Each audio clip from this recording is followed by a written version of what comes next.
Agora, para o último experimento, a gente faz uma análise da frequência no circuito RLC. O circuito que nós estamos analisando é esse aqui da figura, onde a gente tem um indutor em série com um capacitor, em série com duas resistências, que no caso podem ser equivalentes a uma resistência. Na verdade, o que a gente vai ter aqui são dois capacitores, mas eles estão em paralelo, então a gente soma as capacitâncias. São dois capacitores de 0,1 microfarad. Então vai ser um capacitor equivalente de 0,2 microfarads. Aí a gente faz algumas contas aqui. A gente tem como uma fonte uma frequência com uma onda senoidal de frequência 10 kHz, que é o VP, o valor de pico a pico, vezes cosseno de 2πft. A gente pode calcular a impedância equivalente desse circuito, que no caso seria 330 mais 100, isso de resistência, e de reatância, nós temos a reatância do capacitor e do indutor. Fazendo a soma aí com os números complexos, nós encontramos uma impedância equivalente de 430 menos J 16,75. Aí a gente pode calcular, a partir disso, a impedância equivalente. No caso, a impedância equivalente, ela vai ser... Equivalente não. O módulo da impedância equivalente.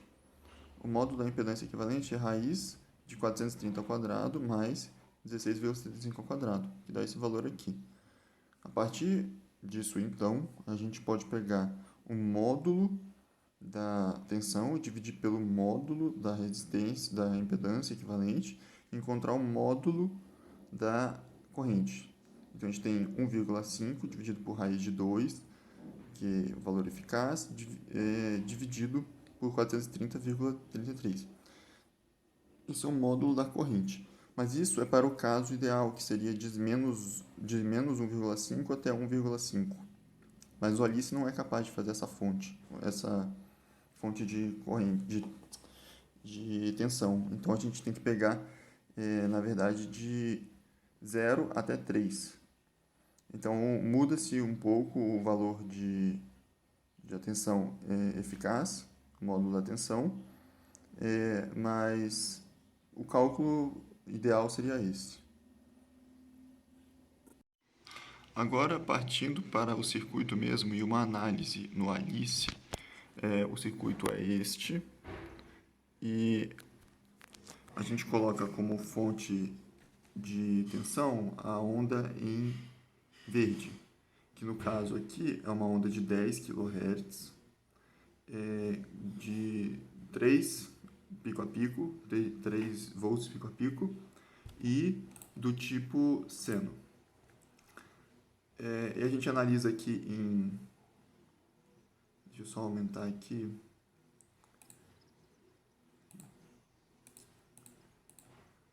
A gente analisa aqui em laranja a tensão no resistor, que no caso é equivalente à corrente. A gente percebe que está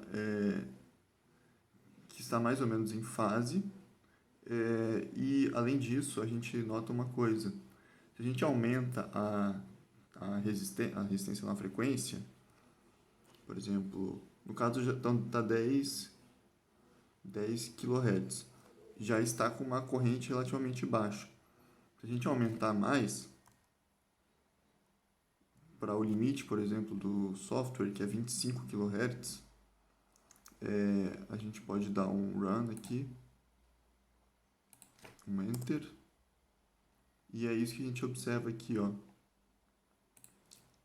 A corrente fica menor ainda. E por que isso? Isso acontece porque a reatância indutiva, ela aumenta conforme aumenta a frequência. Dessa forma, a gente tem uma baixa corrente passando, porque há uma grande impedância, como se observa aí. Mas, por outro lado, se nós diminuirmos a frequência, acontece outra coisa. Por exemplo, se a gente colocar aqui 100 kHz, Daí nós temos que ajustar a escala, obviamente, né?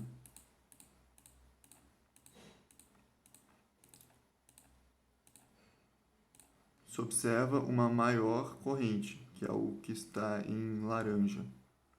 Mas... o software morreu aqui.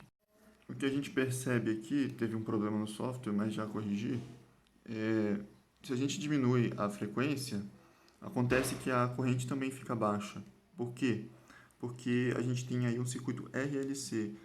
Então, a impedância ela aumenta conforme a frequência aumenta e também conforme a frequência diminui. Se tiver uma frequência baixa, o circuito tem alta impedância. Se tiver uma frequência muito alta, também tem alta impedância.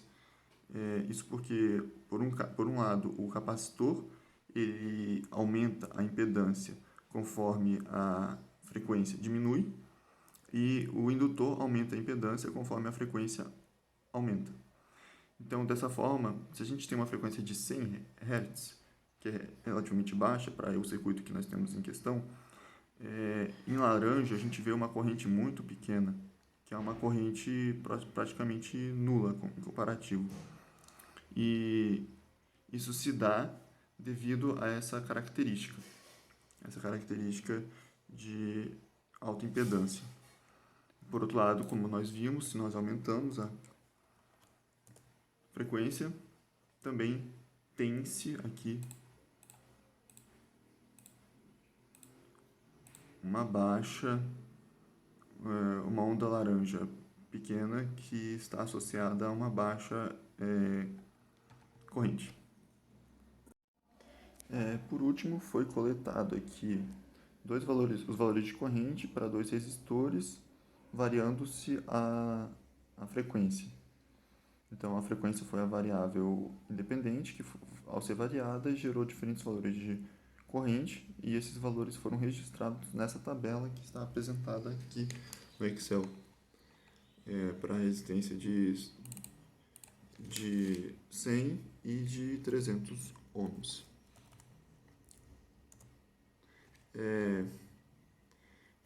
Essa tabela que está apresentada aqui, tem essa linha aqui, que é o meu computador, tem um probleminha aí, mas dá para ver, né? Como é que foi coletado isso? A gente foi variando a frequência aqui, esse valor aqui, e o valor RMS é fornecido aqui. Tem esse valor RMS. Esse valor RMS então foi sendo coletado e registrado nessa tabela.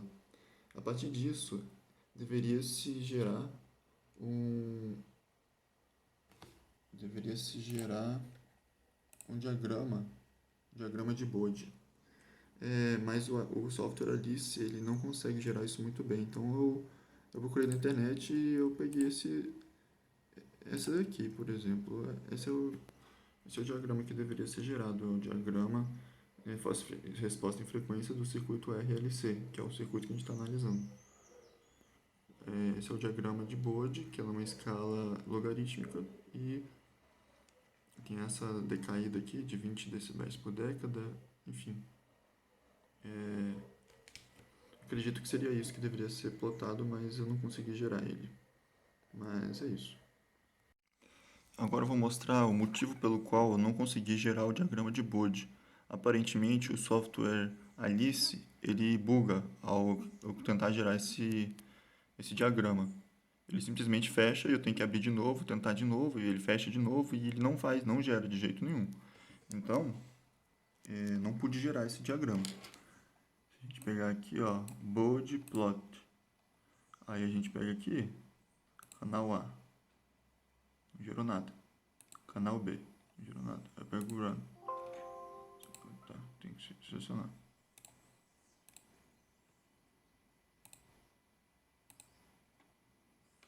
Enfim.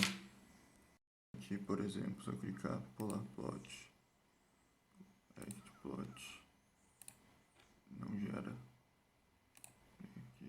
Aí, aqui, esse aqui, enfim, vamos fechar isso aqui, ele não gera, ó.